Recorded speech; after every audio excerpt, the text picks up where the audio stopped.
Hello everybody, welcome to Tony's Right. This is video number two. Gotta hold it up like that. Two, not four, it's two.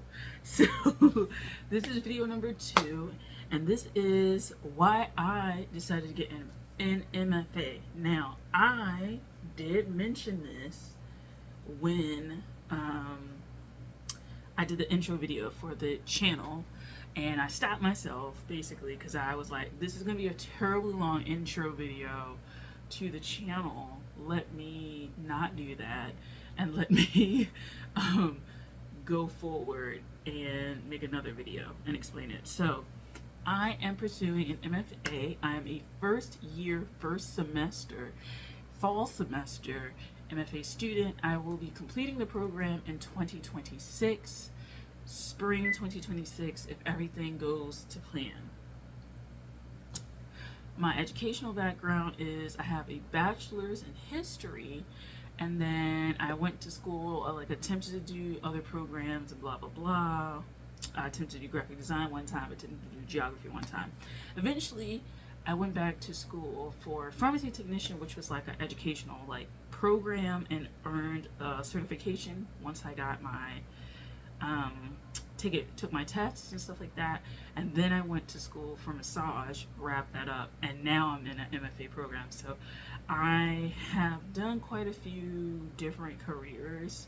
I'm currently a massage therapist. I closed out the pharmacy technician, and I decided to go back for an MFA, and I decided to go back for a few reasons. The first was that I always wanted to be a writer, and I felt like this was the more traditional path to that, and I was okay with the more traditional path.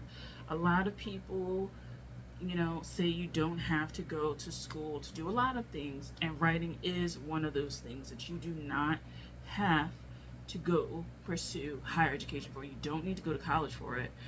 You don't need to pursue any higher education after college, after a bachelor's or BFA or whatever.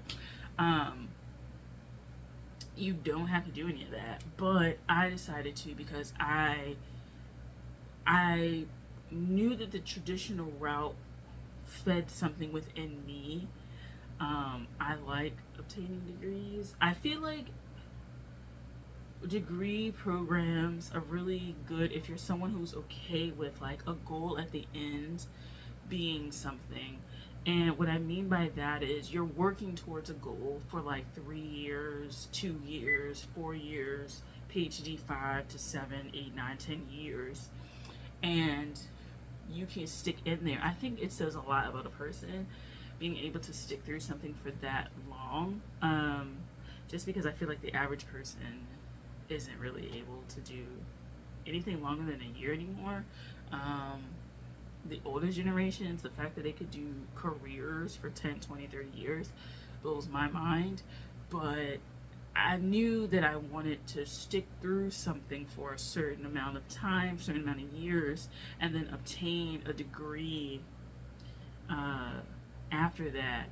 And it's a terminal degree, so it means it's basically the highest in the field. And there's just something validating about that for me. I'm not gonna lie. I wanted to be validated that way, so I went the traditional route. Some of the more practical reasons for me was that it provided the structure. This is actually the first real point outside of my own personal idiosyncrasies. Was that it provided the structure that I felt like I would need to get any sort of larger writing work done. And it's the structure of having classes every week, having critiques every week, workshops every week, reading about writing. I specifically chose poetry, and I'll do a video on why I chose poetry. But you're doing these workshops, you're getting feedback from people, you're getting feedback from your professors as well, and you're doing that on a week-by-week basis for about 16, 15 weeks, something like that. And then you're doing that for blocks at a time. So 15 weeks, take a break. 15 weeks, take a summer break. 15 weeks, take a break. You know what I'm saying? Like, I enjoyed that, as opposed to one of the reasons why I didn't choose a low residency was I felt like I would be on my own a lot more, and I wouldn't be able to check in as much when it comes to feedback and when it comes to actually the energy exchange of having someone really sit there in real time looking at your stuff and reviewing it with you. I felt like I would be too distant from my professors and from that community at large. It seems like in person, there's something that you can bond with people a lot more easily as well if we're all kind of coming to the same place, and it's not just a Zoom call. It's you're in a physical location and you all are driving towards getting a degree, and you're all driving towards being published. You're all driving towards learning how to make books, physical books, digital books, things like that, and you can kind of bounce ideas off of in that way. Versus if you did certificate programs and stuff like that, I feel like, yeah, you could arrive at some sort of certification, some sort of certificate, but I don't know if I would arrive at as good of a work as if I would if I just did 3 years, 6 semesters, 6 semesters or so worth of work. And so I wanted to do that. The assignments challenge me, prompts, stuff like that. Prompts I never would have thought of, and prompts I don't know if a poetry short course would come up with anyway. When you're thinking of 3 weeks or 6 weeks and stuff like that, like how far can you go in depth of a book about poetry or a book about writing, a book about style, if you only have 3 weeks, 1 week, 2 days, things like that. Next would be the overall structure I needed to write forced me to accommodate writing, right? I need to have day-to-day time to write, absorb material, read, things like that. And I feel like, again, low residency, I ended up not choosing it because I realized that I wanted to be essentially forced to make time to write because my grade kind of rides on it, and also me having the time to do this shows how dedicated that I am, because I feel like it's very easy after you do like a 1 week course or a retreat or something like that, like you're kind of out of that space and you're kind of back to reality and real world, versus this becomes like a daily, weekly, monthly habit, and you're forced to do it because you have grades riding on it, right? So that's why.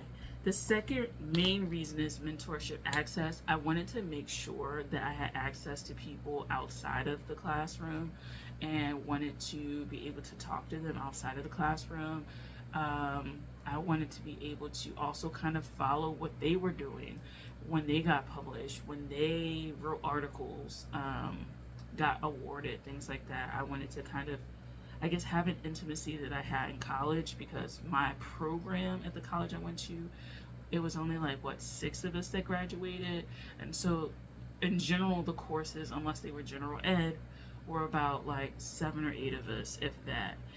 I wanted to maintain that kind of intimacy with people, and so I wanted to go to a program where I could see people in person up close and talk to them and pick their brain about things and have office hours and be able to talk to them about the things that I was maybe struggling with or wanted deeper clarification on, stuff like that. And so I also wanted maybe access to them after I graduated. I feel like once you take short courses, you may not have as much access to that person because you're not a part of their instance of cohort anymore. And so I wanted to have continued access, even as an alum. I can still hit up professors and stuff like that. Clearly I'm not going to try and inconvenience them, but I'm saying the idea that after the program we just never keep in touch, that's not how stuff like this works. Undergrad, totally it works like that because it's especially like most of your courses because they're general ed and it's just like who's keeping up with that. But for an MFA, because you're developing a sort of intimacy with someone who is mentoring you, you kind of keep in contact post degree. So that's where I went. And then the third was just the university connections. I feel like universities tend to be very connected when it comes to publishing things in general. Some schools are stronger than others. Some schools are stronger in certain subjects than others, and they have specialisms in certain areas. So some schools are really known for like publishing on philosophy, publishing on art history, publishing on mathematics, scientific programming, like electrical engineering, like it, whatever topic. Usually schools have university publishing presses that put out work, and you can be a part of that as a student. Being an MFA student, we have a like like essentially like a magazine, a book that we publish at the university, and so I can become a part of that staff, which I ended up being part of the plork, that's what it's called, staff. And I the staff is in like, well, a member of the group essentially, not staff, sorry, member, but you can eventually like become part of the staff. So if you become part of the staff, like you can gain additional kind of skill sets and things like that, and you can work with people, and it gives you also more time to develop your craft, integrate a lot of the skills that you are like you're interested in, and you can get feedback from people around you who are also like either graduating or just coming in, and you just build a bigger community around that. And so a lot of the reasons why I decided to go to university is because I wanted those communities, and I felt like I could also leverage connections a lot easier if I went to a university. Not that programs that are certificates and stuff like that are not leverageable, but I kind of just feel like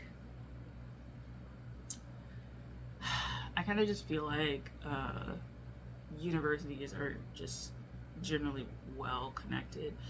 And so yeah, and then also teaching is an option if I ever wanted to do that. The likelihood of being able to do that at a university that you attended, or being referred by someone who knows you from the university that you're at, being able to get fellowships, scholarships, stuff, opportunities, residency, things like that. Like I wanted to be able to have those connections, and I just felt like it would be a lot more consolidated of a space if I went to university versus having to having